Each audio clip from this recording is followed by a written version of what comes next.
ایک یہودی نے اپنے بیٹے کو کہا جاؤ سودا لے آؤ، تو وہ گیا۔ لڑکا راستے سے گزر رہا تھا کہ اس کی نظر حضور صلی اللہ علیہ وآلہ وسلم پر پڑی، اور حضور صلی اللہ علیہ وآلہ وسلم کی نظر بھی اس لڑکے پر پڑی۔ وہ وہیں بیٹھ گیا اور وہیں بیٹھا رہ گیا، اور دیر ہو گئی۔ وہ یہودی کبھی اندر جاتا کبھی باہر آتا کہ لڑکا کہاں رہ گیا، آیا نہیں ابھی تک۔ سورج غروب ہو گیا، مغرب کی نماز ہو گئی۔ شام کو گھر گیا تو باپ نے پوچھا، ارے نادان، اتنی تاخیر کی؟ باپ بہت غصے میں تھا کہ بڑا نادان اور پاگل ہے۔ میں نے کہا تھا جلدی آنا، تم اتنی دیر کر کے آئے ہو، اور تمہیں سودا لینے بھیجا تھا، تم خالی ہاتھ واپس آ گئے ہو۔ سودا کہاں ہے؟ بیٹا بولا، سودا تو میں خرید چکا ہوں۔ باپ، کیا پاگل آدمی ہو تم، میں نے تجھے سودا لینے بھیجا تھا، سودا تمہارے پاس ہے نہیں اور کہتا ہے خرید چکا ہوں۔ بیٹا کہتا ہے یقین کریں، سودا خرید آیا ہوں۔ باپ بولا، تو دکھا کہاں ہے؟ بیٹے نے کہا، کاش تیرے پاس وہ آنکھ ہوتی تو تجھے دکھاتا، میرا سودا کیا ہے۔ میرے بابا، میں تمہیں کیا بتاؤں، میں کیا سودا خرید آیا ہوں۔ باپ نے بولا، چل چھوڑ، رہنے دے۔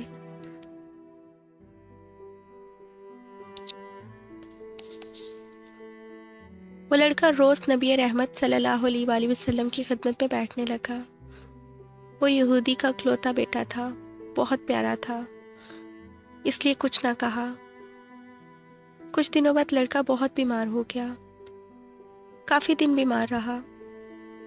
اتنا بیمار ہوا کہ کمزوری اتنی ہو گئی کہ کروٹ لینا مشکل ہو چکی تھی، اور پھر قریب المرگ ہو گیا۔ یہودی بہت پریشان تھا، پھر بھاگا گیا حضور صلی اللہ علیہ وآلہ وسلم کی بارگاہ میں اور بولا، میں آپ کے پاس آیا ہوں، آپ تو جانتے ہی ہیں کہ میں یہودی ہوں، مجھے آپ سے کوئی اتفاق نہیں، مگر میرا لڑکا آپ پر دل ہار بیٹھا ہے اور قریب المرگ ہے، آپ کو رات دن یاد کر رہا ہے۔ کیا ممکن ہے آپ اپنے اس دشمن کے گھر آ کر میرے بیٹے کو ایک نظر دیکھنا پسند کریں گے؟ کیا یہ آرزو پوری ہو جائے گی کہ وہ مرنے سے پہلے آپ صلی اللہ علیہ وآلہ وسلم کا دیدار کر لے؟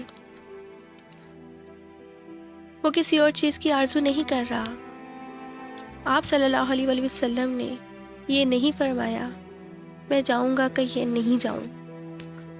آپ نے فرمایا ابو بکر اٹھو، عمر اٹھو، علی چلو چلیں، عثمان آؤ، باقی بھی جو سب ہیں چلیں، اپنا دیدار اسے کرا دیتے ہیں، آخری لمحہ ہے، آنکھیں بند کرنے سے پہلے اسے ہم کچھ دینا چاہتے ہیں، چلو چلتے ہیں۔ یہودی کے گھر پہنچے تو لڑکے کی آنکھیں بند تھیں۔ حضور صلی اللہ علیہ وآلہ وسلم کا سراپا کرم ہی کرم ہے۔ لڑکے کی پیشانی پر آپ صلی اللہ علیہ وسلم نے اپنا دست اقدس رکھا۔ لڑکے کی آنکھیں کھل گئیں، جیسے زندگی لوٹ آئی ہو، جسم میں طاقت آ گئی، ناتوانی جوانی میں بدل گئی۔ آنکھیں کھولیں، رخ مصطفیٰ صلی اللہ علیہ وآلہ وسلم پر نظر پڑی، ہلکی سی چہرے پر مسکراہٹ آئی، لب کھل گئے، مسکراہٹ پھیل گئی۔ حضور صلی اللہ علیہ وآلہ وسلم نے فرمایا، بس اب کلمہ پڑھ لو۔ لڑکا اپنے باپ کا منہ تکنے لگا تو وہ یہودی بولا، میرا منہ کیا تکتا ہے، جو کہتے ہیں کر لو۔ لڑکا بولا، یا رسول اللہ صلی اللہ علیہ وآلہ وسلم، میرے پاس تو کچھ بھی نہیں۔ آپ صلی اللہ علیہ وآلہ وسلم نے فرمایا، بس تم کلمہ پڑھو، میں جانوں اور جنت جانے، تم میرے ہو، جو جنت بھی تو میری ہے، جنت میں لے جانا یہ میرا کام ہے۔ لڑکے نے کلمہ پڑھا۔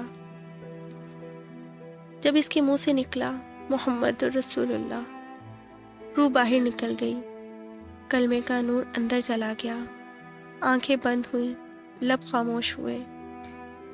اس لڑکے کا باپ وہ یہودی بولا، محمد صلی اللہ علیہ وآلہ وسلم میں اور آپ دونوں مخالف ہیں، اس لیے لڑکا اب میرا نہیں رہا۔ اب یہ اسلام کی مقدس امانت ہے۔ اے نبوت صلی اللہ علیہ وآلہ وسلم، اس کا جنازہ اٹھاؤ، تبھی اس کی عزت ہے، لے جاؤ اس کو۔ آپ صلی اللہ علیہ وآلہ وسلم نے فرمایا، صدیق اٹھاؤ، عمر اٹھاؤ، عثمان آگے بڑھو، بلال آؤ تو صحیح، علی چلو دو کاندھا، سب اٹھاؤ اسے۔ آقا صلی اللہ علیہ وآلہ وسلم جب یہودی کے گھر سے نکلے تو یہ فرماتے جا رہے تھے، اس اللہ کا شکر ہے جس نے میرے صدقے سے اس بندے کو بخش دیا، اس اللہ کا شکر ہے جس نے میرے صدقے سے اس بندے کو بخش دیا۔ اللہ اکبر! کیا مقام ہوگا اس کی میت کا جس کو علی، عثمان، ابو بکر صدیق، عمر بن خطاب، بلال حبشی جیسی مشہور شخصیات کندھا دے کر لے جا رہے ہوں اور آگے آگے محمد مصطفیٰ صلی اللہ علیہ وآلہ وسلم ہوں۔ قبر تیار ہوئی، کفن پہنایا گیا، حضور صلی اللہ علیہ وآلہ وسلم قبر کے اندر تشریف لے گئے، قبر میں کھڑے ہوئے اور کافی دیر کھڑے رہے اور پھر اپنے ہاتھوں سے اس کی میت کو اندر اتارا۔ آپ صلی اللہ علیہ وآلہ وسلم قبر کے اندر پنجوں کے بل چل رہے تھے، مکمل پاؤں مبارک نہیں رکھ رہے تھے۔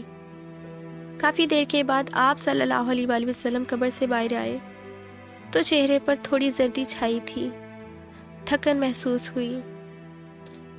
صحابہ پوچھتے ہیں، حضور صلی اللہ علیہ وآلہ وسلم یہ کیا ماجرا ہے؟ پہلے تو یہ بتائیے، آپ صلی اللہ علیہ وآلہ وسلم نے قبر میں پاؤں مبارک مکمل کیوں نہیں رکھے؟